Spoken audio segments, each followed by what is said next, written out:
എല്ലാവർക്കും നമസ്കാരം. നമ്മുടെ നാട്ടിൽ വയനാട് ജില്ലയിലുള്ള അവിടുത്തെ ജില്ലാ കോടതിയിൽ നിന്ന് വന്നിരിക്കുന്ന ഒരു സുപ്രധാന വിധിയെക്കുറിച്ചാണ് ഈ വീഡിയോ. ഈട്ടിമരങ്ങൾ സ്വകാര്യ പട്ടയഭൂമിയിൽ നിന്ന് മുറിച്ചു വിൽക്കാമോ, അതിന് നിയമപരമായിട്ടുള്ള തടസ്സങ്ങൾ എന്തൊക്കെയാണ് എന്ന കാര്യത്തിനെക്കുറിച്ച് കൂടുതൽ വ്യക്തത നൽകുന്ന ഒരു വിധിയാണിത്. ഇതിൻ്റെ ഒരു കോണ്ടെക്സ്റ്റ് തന്നെ തടി വ്യാപാരികളായ അഗസ്റ്റിൻ സഹോദരന്മാരിൽ ഉൾപ്പെട്ടിരിക്കുന്ന ഒരു വ്യക്തി ഈ കേസുമായി ബന്ധപ്പെട്ട് ഒരു അപ്പീൽ നൽകിയിരുന്നു. അദ്ദേഹം സ്വകാര്യ പട്ടയഭൂമിയിലുള്ള ഈട്ടിമരങ്ങൾ ഭൂമി ഉടമകളിൽ നിന്ന് വാങ്ങി അത് മുറിച്ചെടുക്കുന്നു. എന്നിട്ട് അവിടെ നിന്ന് കിട്ടിയിരിക്കുന്ന സർട്ടിഫിക്കറ്റുകൾ, സർക്കാരിൻ്റെ സർക്കുലർ, ഇതെല്ലാം അടിസ്ഥാനമാക്കി ചന്ദനമരം ഒഴികെയുള്ള മറ്റു മരങ്ങളെല്ലാം തന്നെ മുറിക്കാം എന്നാണ് അദ്ദേഹം മനസ്സിലാക്കിയിരിക്കുന്നത് എന്നതിനെക്കുറിച്ച് കോടതിയെ അറിയിക്കുന്നു. എന്നാൽ ആ വിഷയത്തിൽ വനം വകുപ്പ് അദ്ദേഹത്തിൻ്റെ മരങ്ങളും ഉപകരണങ്ങളും എല്ലാം തന്നെ പിടിച്ചെടുക്കുന്നു. അത് തന്നെയുമല്ല, ഈ പ്രത്യേക ഭൂമിയുടെ പട്ടയത്തിൽ ഈട്ടി സർക്കാർ അവകാശമായിട്ട് തന്നെ രേഖപ്പെടുത്തിയിട്ടുണ്ട് എന്നുമാണ് പറഞ്ഞിരുന്നത്. ഈ പിടിച്ചെടുക്കലിനെതിരെയാണ് ഈ തടി വ്യാപാരി അപ്പീൽ നൽകിയത്. എന്നാൽ ആ അപ്പീൽ നിർദാക്ഷിണ്യം കോടതി തള്ളിക്കളഞ്ഞു. അതിൽ പറഞ്ഞിരുന്ന കാര്യങ്ങളൊന്നും തന്നെ കോടതി അംഗീകരിക്കാനായിട്ട് തയ്യാറായിരുന്നില്ല. അപ്പോൾ നമ്മുടെ നാട്ടിലെ മരംമുറിയുമായി ബന്ധപ്പെട്ട് ഉണ്ടായിരുന്ന ഒരു സർക്കുലറിനെ തുടർന്ന് ഉണ്ടായിരുന്ന ഒരു വലിയ തർക്കത്തിലാണ് ഇപ്പോൾ കോടതി കൃത്യമായിട്ടുള്ള ഒരു നിർദ്ദേശത്തിലേക്ക് എത്തിച്ചേർന്നിരിക്കുന്നത്. അതായത് ഈ മരങ്ങൾ മുറിച്ചതെല്ലാം തന്നെ നിയമവിരുദ്ധമാണ് എന്ന തരത്തിൽ തന്നെയാണ് കോടതി കണ്ടെത്തിയിരിക്കുന്നത്. എന്താണ് ഇതിൻ്റെ വിശദ വിവരങ്ങൾ എന്നതിനെക്കുറിച്ചാണ് ഈ വീഡിയോയിൽ പരിശോധിക്കുന്നത്. നോക്കാം. ഇവിടെ ഈ തടി വ്യാപാരിയുടെ ഏറ്റവും പ്രധാനപ്പെട്ട ഒരു വാദം എന്നത് തന്നെ ഇത് ഒരു സ്വകാര്യ പട്ടയ ഭൂമിയാണ്, അല്ലാതെ ഒരു റിസർവ്ഡ് ഫോറസ്റ്റ് അല്ല. അതുകൊണ്ട് തന്നെ സർക്കാർ ഉത്തരവുകൾ പ്രകാരം അവിടെ ചന്ദനമൊഴികെയുള്ള മറ്റു മരങ്ങളെല്ലാം തന്നെ മുറിക്കാനായിട്ട് സാധിക്കും. അതുകൊണ്ട് തന്നെ താൻ യാതൊരു വിധത്തിലുള്ള കുറ്റവും അവിടെ ചെയ്തിട്ടില്ല എന്നാണ് അദ്ദേഹം പറഞ്ഞിരുന്നത്. എന്നാൽ കോടതി ഇതിനെ മറ്റൊരു രീതിയിലാണ് സമീപിച്ചത്. കോടതി ആദ്യം ഇതിൽ പരിഗണിച്ചത് ഈട്ടി മരം എന്നത് നിയമപ്രകാരം ഒരു ഫോറസ്റ്റ് പ്രൊഡ്യൂസ് ആണോ അല്ലയോ എന്ന കാര്യമാണ്. സത്യത്തിൽ നമ്മുടെ നാട്ടിലെ നിയമങ്ങളനുസരിച്ച് ഈട്ടി മരം എന്നത് ഒരു ഫോറസ്റ്റ് പ്രൊഡ്യൂസാണ്. അത് കാട്ടിൽ നിൽക്കുന്ന ഈട്ടിമരമാണെങ്കിലും ഒരു സ്വകാര്യ ഭൂമിയിൽ നിൽക്കുന്ന ഈട്ടിമരമാണെങ്കിലും അതിന് നിയമപരമായിട്ടുള്ള സംരക്ഷണം ഉണ്ടാകും. ഇതിനുശേഷം കോടതി പരിശോധിച്ചത് അവിടെ ഉണ്ടായിരുന്ന ആ ഭൂമിയുടെ പഴയ പട്ടയ രേഖകളിലാണ്. 1970 പട്ടയത്തിൽ തേക്ക്, പിന്നീട് black wood, ebony, sandalwood, rosewood എന്നീ മരങ്ങളുടെ എല്ലാം അവകാശം സർക്കാരിനാണ് എന്ന് വ്യക്തമാക്കിയിരുന്നു. അതായത് ഭൂമി ഒരു സ്വകാര്യ വ്യക്തിയുടെ കൈവശാവകാശത്തിലുള്ളതാണ് എങ്കിലും ഈ പറയുന്ന മരങ്ങളുടെ എല്ലാം തന്നെ നിയമപരമായിട്ടുള്ള ഉടമ സർക്കാർ തന്നെയാണ് എന്ന് വ്യക്തമാണ്. ഇവിടെ കോടതി ആശ്രയിക്കുന്ന ഏറ്റവും പ്രധാനപ്പെട്ട തത്വം തന്നെ ഭൂമിയുടെ ഉടമസ്ഥതയും മരത്തിൻ്റെ ഉടമസ്ഥതയും രണ്ടാണ് എന്നാണ്.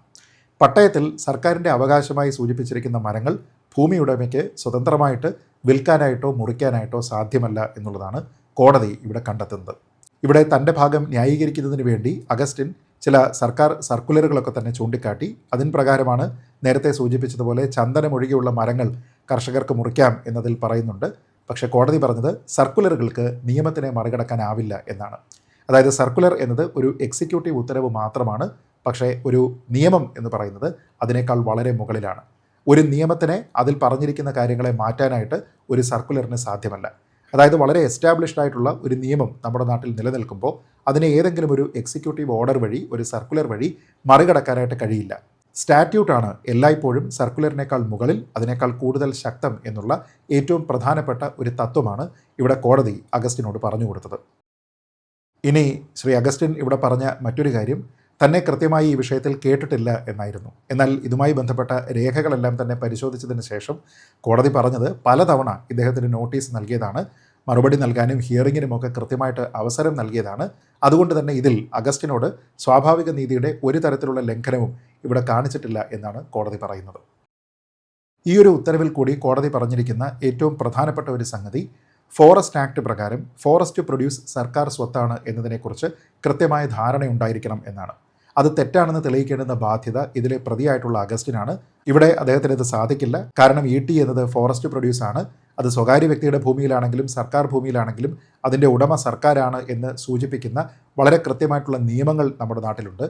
അതിനെ മറികടക്കാനായിട്ട് ഏതെങ്കിലും സർക്കാരിൻ്റെ കാലത്ത് ആരെങ്കിലും ഇറക്കിയിരിക്കുന്ന ഒരു സർക്കുലറിന്, ഒരു എക്സിക്യൂട്ടീവ് ഓർഡറിന് ഒന്നും തന്നെ സാധിക്കുകയില്ല. അതുകൊണ്ട് തന്നെ കുറേയധികം രേഖകളും ഒക്കെ കൊണ്ടുവന്ന് വാദിക്കാനായിട്ട് ശ്രമിച്ചുവെങ്കിലും തൻ്റെ ഭാഗമാണ് ശരി എന്ന് സ്ഥാപിക്കുന്നതിനുള്ള ഒരു കീറക്കടലാസ് പോലും അദ്ദേഹത്തിന് കൊണ്ടുവരാനായിട്ട് സാധിച്ചിട്ടില്ല എന്നുള്ളതാണ് കോടതി ഇവിടെ കണ്ടെത്തുന്നത്. ഈ ഉത്തരവ് വഴി കോടതി വീണ്ടും നമ്മളോട് ആവർത്തിച്ച് പറയുന്ന ചില തത്വങ്ങളുണ്ട്. ഉദാഹരണത്തിന് വനസമ്പത്ത് എന്നത് നമ്മുടെ രാജ്യത്തിൻ്റെ അമൂല്യമായിട്ടുള്ള വിലമതിക്കാനാവാത്ത സമ്പത്താണ്. മനുഷ്യപ്രവർത്തനങ്ങൾ അതിനെ പലപ്പോഴും നശിപ്പിക്കുകയാണ് എന്നതിനെക്കുറിച്ച് കോടതി പറയുന്നുണ്ട്. സത്യത്തിൽ അതിനുള്ള കൃത്യമായിട്ടുള്ള ഉദാഹരണമാണിത്.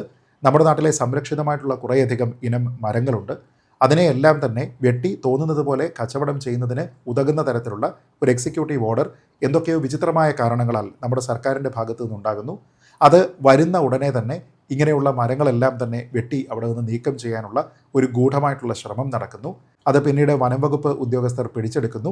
അതുമായി ബന്ധപ്പെട്ട നിയമ നടപടികളുമായി മുന്നോട്ട് പോകുന്നു.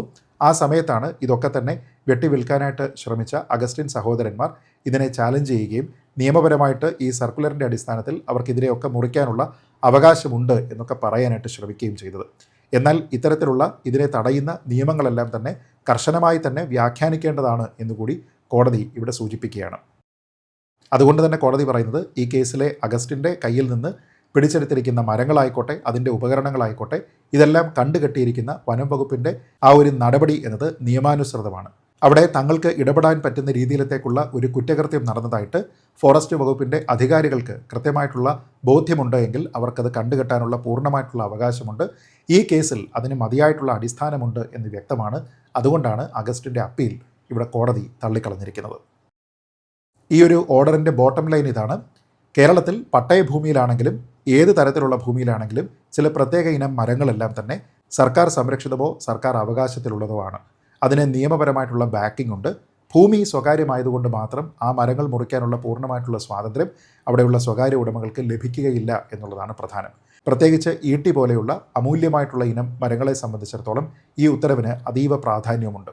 അഗസ്റ്റിൻ സഹോദരന്മാർക്ക് മാത്രമല്ല, ഈ തടി വ്യാപാരികൾക്ക്, ഭൂമി ഉടമകൾക്ക് ഒക്കെ തന്നെ, പ്രത്യേകിച്ച് ഇങ്ങനെയുള്ള പട്ടയ ഭൂമികളുള്ള ആൾക്കാർക്ക്, അവിടെ ഇങ്ങനെയുള്ള അമൂല്യമായിട്ടുള്ള വൃക്ഷങ്ങളുള്ള ആൾക്കാർക്ക്, ഇവർക്കെല്ലാം തന്നെ ഒരു താക്കീതാണ്, മുന്നറിയിപ്പാണ് ഈ ഉത്തരവ്. വെറും പൊസഷൻ സർട്ടിഫിക്കറ്റോ അവിടെയുള്ള ഏതെങ്കിലും ഒരു ഓഫീസർ നൽകിയിരിക്കുന്ന സർട്ടിഫിക്കറ്റോ മാത്രം ഇത് മുറിക്കാനായിട്ട് മതിയാവുകയില്ല. പട്ടയ വ്യവസ്ഥകൾ എന്താണ് എന്ന് കൃത്യമായിട്ട് പരിശോധിക്കേണ്ടതാണ്. വനം വകുപ്പിൻ്റെ അനുമതി ഏതെങ്കിലും വിഷയത്തിൽ ആവശ്യമായിട്ടുണ്ട് എങ്കിൽ അത് വളരെ കൃത്യമായിട്ട് നേടിയെടുക്കേണ്ടതാണ്. അല്ലെങ്കിൽ മരമല്ല, വാഹനങ്ങളും ഉപകരണങ്ങളും വരെ പിടിച്ചെടുക്കാനുള്ള പൂർണ്ണമായിട്ടുള്ള ന്യായമായിട്ടുള്ള നിയമപരമായിട്ടുള്ള അവകാശം വനം വകുപ്പിനുണ്ട് എന്നതിനെ സാധൂകരിക്കുന്നതാണ് കോടതിയുടെ ഈ ഉത്തരവ്. ഈ വിധി ചെയ്തിരിക്കുന്ന മറ്റൊരു കാര്യം, നിയമപരമായി കൂടി വനം വകുപ്പിൻ്റെ ഇങ്ങനെയുള്ള ഇടപെടലുകളെ കൂടുതൽ ശക്തിപ്പെടുത്തുന്നുണ്ട്. അവരുടെ അധികാര പരിധി വളരെ കൃത്യമായിട്ട് നിർണ്ണയിക്കുന്നുണ്ട്, നിർവചിക്കപ്പെടുന്നുണ്ട്.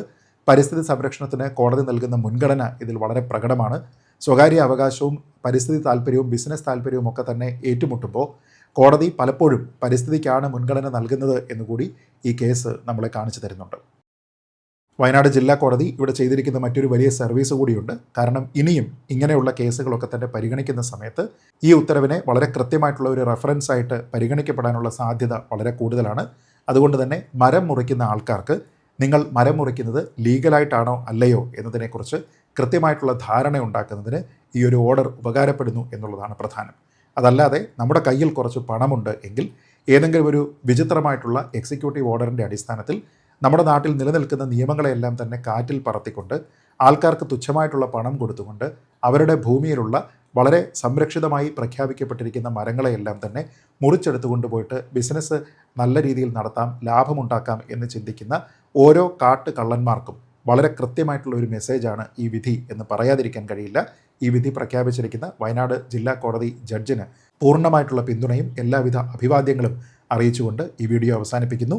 സംരക്ഷിത മരങ്ങൾ മുറിക്കപ്പെടാതിരിക്കട്ടെ, മുറിക്കുന്നവർ ശിക്ഷിക്കപ്പെടട്ടെ എന്ന് മാത്രം പറഞ്ഞുകൊണ്ട് ഈ വീഡിയോ അവസാനിപ്പിക്കുന്നു. ജയ് ഹിന്ദ്.